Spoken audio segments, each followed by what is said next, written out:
welcome to my channel, The Love Tita Heart, the channel for the non-stop followers of Alden and Maine, who will serve as voice for those who cannot express their feelings for Aldab.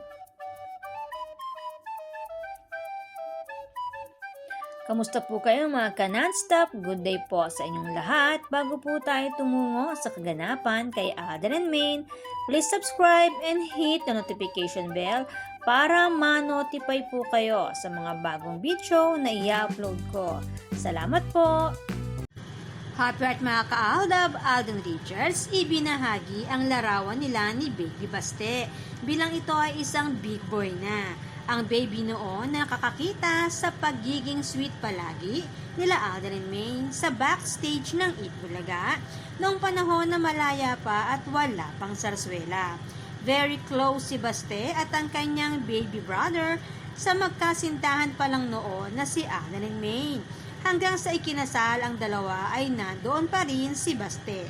Time ng pandemic, umpisang hindi na nakakabalik si Baste sa Itbulaga. Samantala, isa na namang talk show ang di umano ay napapabalitang isasara na rin ang magandang buhay ni Jolina, Regine, and Melay. Ngunit ang inaalaala di umano ng mga host nito ay ang mga staff and crew na naturang show na mawawala ng trabaho. Ito lang ang medyo nakakalungkot sa mga ganitong pangyayari na kapag biglang nagsasara. Apektado ang mga maliliit na manggagawa. Panigurado, mga ganitong pagkakataon, may mga programa ang Mobile Fund sa mga miyembro nila na biglang nawawala ng hanap buhay. And speaking of Mobile Fund, ayon kay Miss Boots Anson Roa, marami pa pala ang magaganap sa kanilang 50th anniversary, kasama na ang panran at isang concert. For sure, kasama si Pambansang Babe and multimedia star Alden Richards sa nakaisip sa mga programa na ito para sa 50th anniversary ng Mobile Fund. Samantala, kaswerte naman ng inatinan na ito ni Alden Richards, isang 22nd birthday party ng nagngangalang Nika na kinantahan pa ni Alden. For sure, marami pa ang pipila para magpa-schedule din katulad nito para sa kanilang unforgettable memories na pwede nilang balik-balikan. Kaya nga lamang hanggang ganitong memories lang ang for sure na pwede nilang ma-experience with Pambansang Bay, Alden Richards. Dahil iniingatan din ni Tisoy na huwag umatake ang galit ni Mengay. Baka umatake ang Dragona, selosa si Mrs. Nico Menday Pokerson. Kaya kung trabaho, trabaho lang, sabi nga nila. And this morning, March 24, 2024, Sunday morning run, 10-kilometer run ang tinakbo ni Alden sa Ayala, Makati. For sure, marami ang palagi ang nag-aabang sa kanya dito every Sunday. Mga fans and vloggers na laging ready ang camera to click and shot sa ganap na ito ni Tisoy. Samantala, follow-up kwento natin na ibinahagi muli ng ating ka-admin. Salamat po dito, credit po sa inyo. Ito po ang kanilang ibinahagi.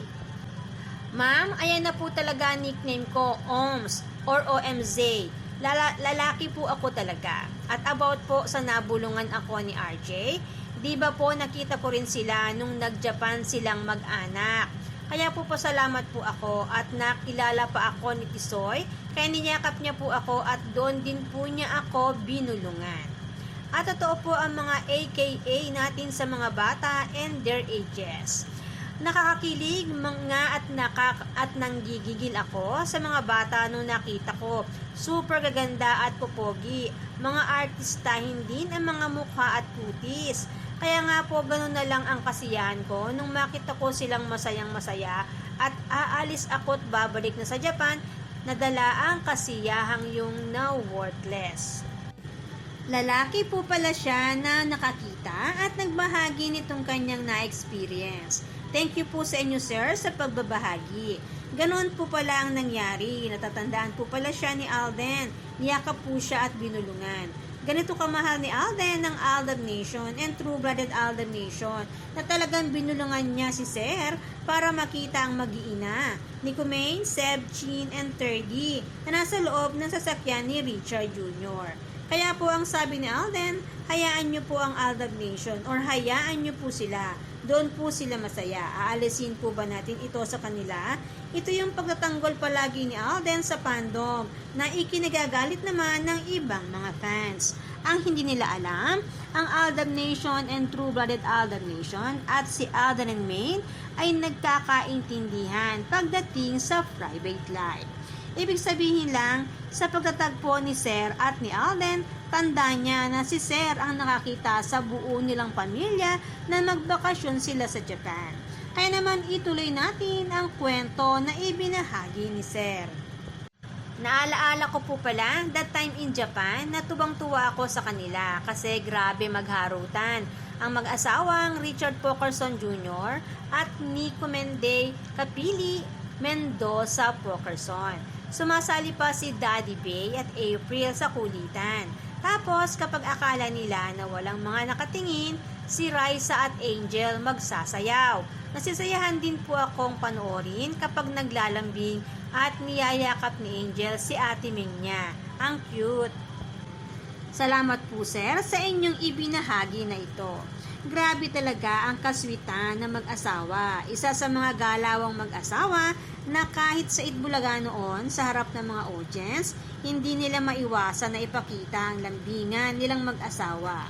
At para maiwasan ito na makita ng buong madla, talagang pinaghiwalay nila ng tuluyan na makitang magkasamang mag-asawa sa isang show.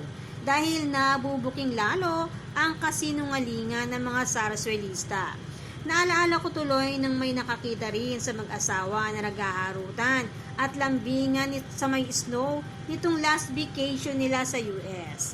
Ibig sabihin lang talaga na on-cam and off-cam, ganito talaga ka-sweet ang totoong mag-asawa, Richard Jr. and Nico Mende Pokerson. Salamat po sa ating ka-admin sa pagbabahagi nito at kay Sir na nagbahagi ng kanyang napakagandang experience and memories na makita ang Pokerson Jr. family. Isa na naman itong pinakabagong ebidensya ng katotohanan na ipinaglalaban ng fandom ng Aldab Nation and True-Blooded Aldab Nation. Ebidensya na masaya ang pribadong buhay na mag-asawang Alden and Maine kasama ang tatlong anak nila. March 15, 2024 ang pinakabago na binulungan siya ni Alden para makita ang mag-iina sa loob ng sasakyan habang sobrang saya ng private life ng Pokerson Jr. family. Saan kaya pupulutin ang mga Sarsuelista sa kanilang panlilinlang sa mga netizen, lalo na ang family user? Abangan na lang natin mga ka-Aldab, basta ang fandom matagal na ang Panalo Nation. Kaya naman, good vibes lang po tayo magka-non-stop. Salamat po sa lahat na nag-comments at sa lahat po ng buong pusong nagmamahal at sumusuporta kay Alden and Maine. Salamat po sa lahat ng subscribers. Shout out po sa inyong lahat. Thanks and God bless everyone! Salamat po sa lahat na comment. Shout out po sa inyong lahat. Sorry po, hindi ko na po kayo iisa-isahin. Sobrang dami po ninyo. Patunay lamang po ito na talagang lumalakas lalo at sumisigla ang buong fandom sa ganitong pagkakataon. Salamat po sa inyong lahat. Aldab lang ang malakas. Hangad ko po ang magandang kalusugan para po sa inyong lahat. Salamat po Aldab Nation and True-Blooded Aldab Nation. Thanks, stay safe, and God bless everyone!